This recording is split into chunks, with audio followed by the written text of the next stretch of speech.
guys, welcome back to the channel. Today we're going to do something a little bit different. I'm finally going to start the Project Josie car vlogs.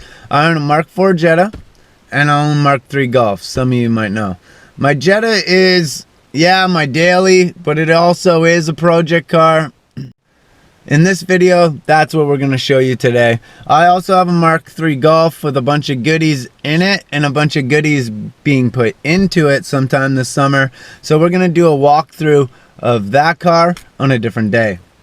Okay, tell you some things about the car. In September 2017, I bought Josie for 800 bucks. It was plain Jane GL. The guy claimed that is gonna need a starter, gonna need rear brake calipers, the list went on, down to struts in the rear end. All said and done, it turned out that struts in the rear end was all it really actually needed. The starter problem was actually he didn't tighten the posts on the battery enough, so the odd time if you slam the door too hard, the post would move and the battery would cut out. But when you got back into the car, the battery would cut back in and say 12 o'clock. And sometimes it'd start and sometimes it wasn't. Literally. Got the car to my house that night. I tightened up the post. Car fires every single time. I've had a brand new starter for this car for 2.5 years, going on 3 years now. So make sure when somebody tells you it's gonna need something, look over it yourself. You know, you never know. It might, most likely, you're gonna need that part. But in my situation, I didn't need 95% of the parts that I was told in the very beginning that I was gonna need. Okay, so Josie is only 2 liter, so it is a 2 slow. That doesn't bother me very much. As a daily vehicle, I'm very happy with the 2 liter engine. They're very solid engines. They're built like a tank. If you do the proper things to them, they can run and sound great for their whole entire lives. As long as you're doing your timing belts at every 150,000 K, then they can probably last you forever. That and the oil changes and the typical maintenance that you're gonna need for these Mark 4s, they will last a very long time when you're driving them responsibly and fixing them correctly. So with that said, I'm gonna pop this door open.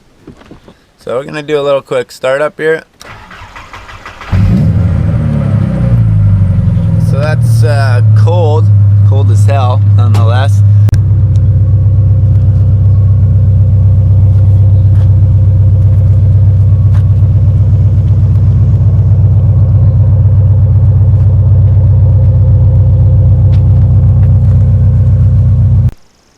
Okay, anybody that watches my Instagram knows that a few months ago I pulled a blue fender off of one of the parts cars. I think it was the green one that's behind the pig over there. And it had a really rotten bottom on it. So I bondoed it up. I actually fucked it up again putting it in, so I had to re-bondo it because that's how thin it is. Like literally, that's all pretty much just made of Bondo. To be honest, I had to restructure it, which is totally fine. Once I get it repainted on there, barely need to notice. But I know that it's not the cleanest right now. But I basically took some color matching paint, some good primer, and clear coat. I just took my time. I applied, sand back, applied, sand back, applied, and polished the shit out of the clear coat. And I know some of you are going, why did you sand back so much? A good painter wouldn't have had to sand back so much. Well, I used rattle cans out here on a piece of wood in open air. And this is the result I got from taking my time and rubbing it back. It didn't come out shitty at all. It's a little off, but then again, the car is a little off everywhere. Even the back bumper looks orange. When I got the car, this fender was actually dented in, and I did the same process without clear. over on a panel that I still actually have. Somebody kind of bumped into me one day and we let it go, but I painted that without clear, and that's kind of the finish you get without clear from it. So the whole taking my time to polish it back and getting a shine out of the front of my car is very worth it. Also, along with the dent that was in the fender that I just explained, this bumper also had some scrapings on it and stuff like that that you can barely see, because I basically fill primered it, rubbed it back, and just kind of went with it from there. You can still see a little bit of lines. I don't know if you're gonna catch them on camera, but in person you can see a little bit of lines that come through that it didn't exactly maybe smooth out the best. Now, with that said, the kid that owned this before, instead of trying to pop out the fender, he just slapped a bunch of like strips of fiberglass and resin on it and then painted it really quickly. And then because it wasn't matching up, they actually zap strapped the bumper and the fenders together at one point, and my old fender stuck out a bit, so I had a quick release on it just to kind of keep it together and made it look kind of a little cool. And seeing that I don't really want a big hole just shown there, I just kept it on. But yeah, this bumper is going to be painted to look like the fender and the rest of the car very shortly. So I mentioned at the beginning of the video that I needed struts when I bought the car, and that was the one part that he was completely and utterly right about, because driving it home that night, it felt like there was just people like stuck in my trunk.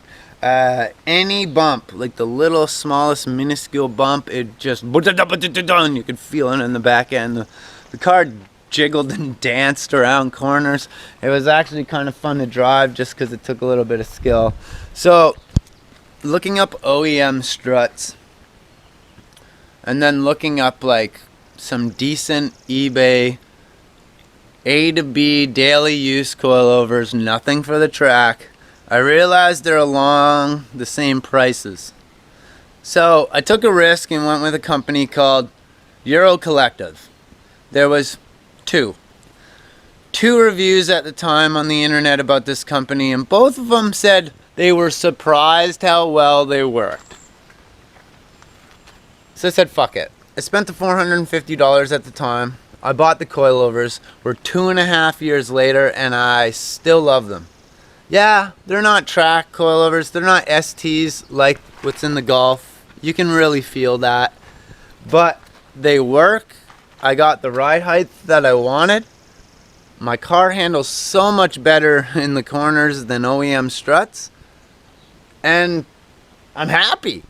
I'm happy taking the risk of $450 and not being sure. I'm super stoked with Euro Collective.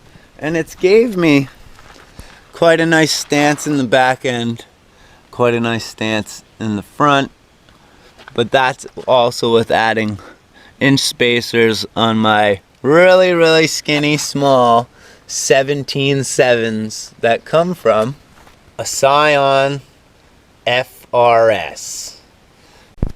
Alright, now the Scion FRS rims, BRZ rims, they're all 5x100, but the borehole is a little bit smaller. So I put them on inch spacers to bring them out to the wheel wells a little bit more, and I cut off the borehole, and then I put the fucking wheel on. Some of you might cringe at that, but then again I say, there's people that don't run rings in their aftermarket wheels, and they do basically the same thing, so suck an egg.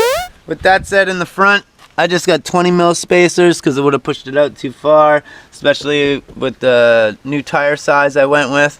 I went with two 1550 R17s on the front end for these mountain and snow tires. I like to look more, so when I get new tires all around, this is the size I'm going to go with.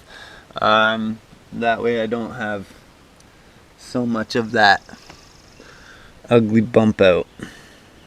I know some of you know exactly what I fucking mean. I don't really have more to say about Josie.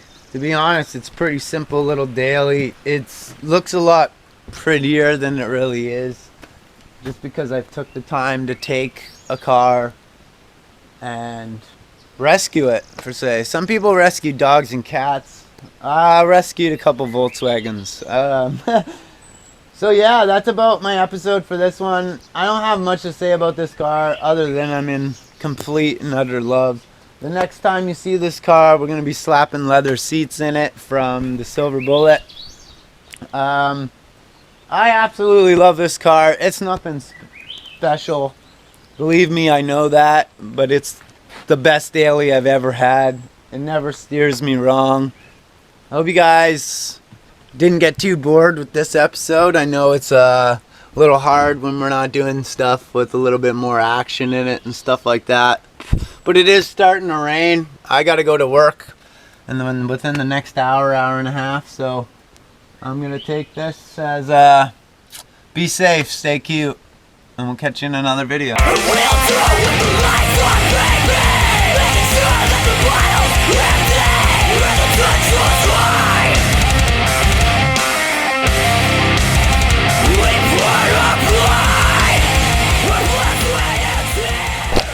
Tell me you knew. You know it was coming.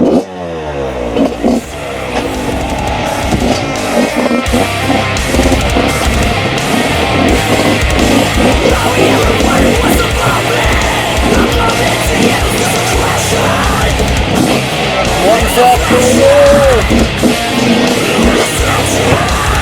Oh yeah. Smells like strawberries in here. What's up with that? Look at that strawberry smell in here. Smells like race fuel.